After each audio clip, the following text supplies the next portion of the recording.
सिपाहियों को, भाई ये लड़ाई लंबी लड़ने वाली है, आप जरा तैयारी करो। So Israel is preparing for a long haul war, right. Hezbollah की दबा के ठुकाई हो रही है, हिजबुल्लाह के कई सारे लोग मारे गए हैं। रेजा पहलवी साहब कह रहे हम तो आने को तैयार हैं, और वो कह रहे भाई जिन लोगों ने पीछे कुर्बानियां दी, जो 32,000 लोग मारे गए, ये उनका कुर्बानी है जिसके कारण ये सारा हमने शुरू कर दिया है। यूएस ने कुछ और हायर एंड प्लेन्स गल्फ में बुलाए हैं, थर्ड बैटरीज को और मंगाया है। So it is not over till it is it is over. और ये बहुत कंट्रियां अपनी शिप्स भेज रही है, ट्रम्प साहब का कहना है भाई शिप्स भेज रहे हैं। अच्छा, ये इजराइल अब कह रहा कि मैं लेबनान का फुल स्केल ग्राउंड इन्वेजन करने को तैयार हूँ। I am ready to do a full scale ground invasion of Lebanon, उसके लिए हम तैयार है, जो जैसे हमने 2006 में किया था। ये कहानी है। अब ट्रम्प कह रहे जी ईरान का प्लान था पूरे मिडिल ईस्ट पे कब्जा करने का, अब द प्लान इज डेड, हमने वो कर दिया। बाकी बहरीन, सऊदी, कुवैत, कतर, हर एक पे आज भी मिसाइलें चलाई। मुस्तफा ने जो कहा नहीं कहा, मिसाइलें आज भी चलती रही, nothing has changed. I am waiting for some good news, पर मुझे नहीं लगता कि वो अभी मिलेगी। अभी ईरान का जो स्पीकर है ये बड़ा कहता जी हम ये कर लेंगे, ये कर लेंगे, हम ये कर लेंगे, पर कुछ कर नहीं पाता। हाँ, एक इम्पॉर्टेंट न्यूज है कि 5 अमेरिका के KC-135 oil tankers most probably they damaged at a ईरानी एक का जो सऊदी बेस पे स्ट्राइक हुआ है। अच्छा, बगदाद में भी अमेरिका की एम्बेसी हिट हुई बाय द वे, और जो सऊदी बेस में ये खड़े थे यहाँ इन पे अटैक हुआ है। ये थोड़ा ये डैमेज हुए पर कैजुअलिटी कोई नहीं हुई है। They are not partially damaged but थोड़ा डैमेज हुए, कैजुअलिटी कोई नहीं हुई है। तो they are not kind of erased but they are little bit damaged, casualty कोई नहीं हुई है। और इजराइल कह रहा है अब हमने 200 से ज्यादा मिसाइल लॉन्चर्स को खत्म कर दिया है। We are keeping our focus on the western Iran. पहले साउदर्न ईरान पे था, वेस्टर्न ईरान पे हम जरा कार्रवाई को मजबूत कर रहे हैं। तो 5 American KC-135 tankers have been partially damaged or somewhat damage is caused due to Iranian missile attack on the Saudi base। बस इससे ना ट्रम्प का आग और भड़केगी। जो हुआ बुरा हुआ, बिकॉज ट्रम्प नोज कि अब ये क्या होता है कि जब सऊदी में अमेरिका की एम्बेसी भी हिट होती है, सऊदी में इनके टैंकर भी हिट होते हैं, सऊदी में हर कुछ हिट होता है और किसी में नहीं होता। क्या मतलब, क्या ये जो अमेरिका की तरफ आने वाली चीजें, क्या इनको इंटरसेप्ट नहीं किया जाता? क्या इनको इंटेंशनली जाना दिया जाता? बाय द वे काफी लोगों का मानना है कि इनको इंटेंशनली जाने दिया जा रहा है, they are letting it go. भाई ठीक है, अगर जो करना है इनको करना है, let them face the Brunt of it. पर ये बहुत बढ़ने वाली है। मेरा असेसमेंट है ये जरूर कोई हमकाना हरकत ईरानी करेंगे, क्योंकि look they have nothing to lose, they have nothing to lose, death is this way और दैट, मरना ऐसे भी वैसे भी। When they have nothing to lose they will go all chips in. ये कोई ना कोई हमाकत जरूर करेंगे और ये लड़ाई बढ़ने वाली है बॉस, ये लड़ाई बढ़ने वाली। अमेरिका और इजराइल का भी अनफॉर्चुनेटली डैमेज होगा।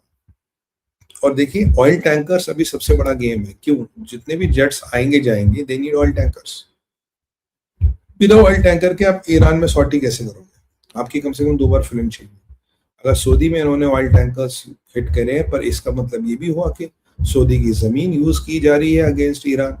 ये भी एक टेक्निकल पॉइंट है। और हाँ, पाकिस्तानी हमारे गायब है, मुल्ला मुनीर गायब है। पाकिस्तान कह रहा था हम आएंगे, हम आपकी रक्षा करेंगे, हम बलोचिस्तान से फ्रंट खोल देंगे। घंटा फ्रंट नहीं खोला पाकिस्तानियों ने, सऊदियों का पैसा भी हरम खत्म कर गए। भाई पाकिस्तान का मतलब ये है ना।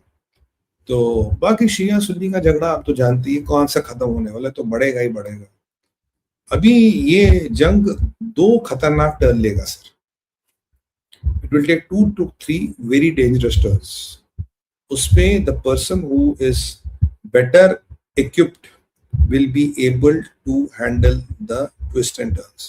by the way, मैंने आपको सुबह से एक इंफॉर्मेशन भी शेयर की थी। पुतिन ने ट्रम्प से कहा था भाई ये जो यूक्रेनियों का यूरेनियम है, ये जो इनका ईरानियों का यूरेनियम हमारे यहाँ रखवा दो। पहले जो प्रपोजल था भी, ट्रम्प ने प्रपोजल को मना कर दिया, कह रहा नहीं अब यूरेनियम हम ही रखेंगे, आपको थैंक यू वेरी मच, आपकी कोई आवश्यकता नहीं, यूरेनियम विल कीप। तो ये अभी मानेंगे नहीं, they will keep on doing something crazy और they will be hit again. 2-3 खतरनाक टर्न ये युद्ध लेगा, अमेरिका और इसराइल का भी नुकसान होगा, और ये जो 5 ऑयल टैंकर हिट हुए हैं which have been kind of, there has been some damage to them. This is a bit of a problem. देखिए वॉर टाइम में you lost one tanker, एक और टैंकर के लीनियर स्टेबलाइजर्स डैमेज, वो land तो कर गया, और दूसरे आप 4-5 टैंकरों में कितना डैमेज है पता नहीं, बट डैमेज हुआ है, ये पक्की बात है। तो अगर ये डैमेज हुआ तो boss, it is not a good sign, क्योंकि टैंकर्स को मुझे लग रहा है ईरान की स्ट्रेटजी अब है टैंकर्स को टारगेट करना। यार ये जो ट्रम्प है ना, ट्रम्प, इसका फ्यूज बहुत छोटा है, ट्रम्प का फ्यूज बहुत छोटा है। Trump and Israel will not lose this war after winning. So what will they do? Option क्या है? ऑप्शन जो मैंने आपको कहा, they will start eliminating all these people who have the capability to take the decision. ये सारे लोग जो सो कॉल्ड डिसीजन मेकर्स हैं, इनको एक एक करके एलिमिनेट करें। Elimination of people will become a priority, ये इनको करना है, that is what they will do. और रशिया को तो मना कर ही दिया है, और बाकी ये टैंकर्स वाला बड़ा मसला है।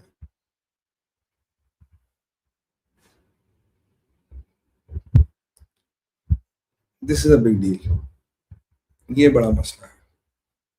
टैंकर्स के बिना ये युद्ध ना थोड़ा पलटी मार सकता है, इतनी पलटी भी नहीं मारेगा, but it's a bit of a big deal.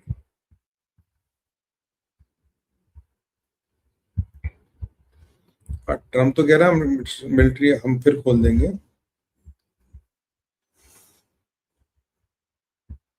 एक और खबर आ रही है भाई साहब, ईरानियों ने भी एक चाल चल दी है, कह रहे हैं कि अगर आप स्ट्रेट ऑफ हॉर्मोज के थ्रू हम टैंकर्स को जाने देंगे अगर आप चाइनीज युआन में पैसे दोगे, अगर आप चाइनीज युआन में पैसे दोगे, यूएस डॉलर्स में। और हाँ, लो जी, जिसका डर था वो डर हो गया है। यूएई की oil hub has been hit right now. कोई दुबई में है अभी? दुबई की ऑयल हब अभी भी हिट हुई है, 5-10 मिनट पहले का अपडेट है। क्योंकि ऑयल हब जो फुजरा में है, यूनाइटेड अरब एमिरेट्स में, that has been badly hit. लो कर लो काम, ये तुम्हारी ऐसी तैसी कर रहे हैं। वहां से लेबनान के लिए एक कमेटी बनाई गई है जिसमें जेराल्ड कुशनर अमेरिका की तरफ से बैठेंगे, और नेतन्याहू के नेगोशिएटर भी बैठेंगे। Trump, no ceasefire talks. Trump ने कहा कोई सीज फायर टॉक कभी कुछ नहीं होने वाली। फिदान हकान बेचारा परेशान है, कहता जी मुसलमान एक ही, क्यों लड़ रहे हो, क्या हो रहा है, क्यों नहीं हो रहा। कुवैती एयर डिफेंस को भी इन्होंने, कुवैत में भी गए हैं ड्रोन्स, और यूएई की ऑयल हब पे फिर अटैक हुआ, यूएई की ऑयल हब फिर जल रही है। और आप याद कीजिए, ओमान की जो ऑयल हब थी वो जल के खाक हो चुकी है। All Omanis oil has been burn out. जहाँ इन्होंने अटैक किया तो सारा ओमान का तेल इन्होंने जला दिया। So things are escalating. Trump बिल्कुल ईरान का सीज फायर रिजेक्ट किया है, कह रहा मैं अब इंटरेस्टेड नहीं हूं और मेरा मिशन अनवेटेड है। एंड जो ये बीच में इजिप्ट, ओमान और ये कतर बातें करने की बात करे, जो मैंने आपको कल कहा था, ट्रम्प ने मना कर दिया, भाई हम बात करने के लिए इंटरेस्टेड नहीं है। So no ceasefire talks. और अगर इनके, I don't know what is the quantum of damage to the air tankers, अगर हल्का फुल्का डैमेज है तो चलेगा, अगर डैमेज ज्यादा है ये आदमी और खिसक जाएगा। You will see now these people getting eliminated very fast. आज मेरी बात एक लिख लेना, अगर ये 5 टैंकर्स आर थोड़ा बहुत डैमेज्ड, ओके, अगर ये 5 टैंकर अच्छी खासी डैमेज है, these 10 people on the list will start falling like house of cards. ये होने वाला है। और सऊदियों में भी, सऊदियों का भाई कुछ गड़बड़ है, सऊदियों में कुछ गड़बड़ चल रहा है अमेरिकन और सऊदी का। लिंडसी ग्राहम के जो भी स्टेटमेंट थे मैंने आपसे डिस्कस किए, there is something which is wrong between them. और ये सऊदियों में इनकी एम्बेसी भी हिट होती है, इनके ऑयल टैंकर्स भी हिट होते हैं। यार कुवैत में नहीं हिट होते, सऊदी में हो जाते हैं, कतर में नहीं होते, सऊदी में नहीं होते, ठीक है।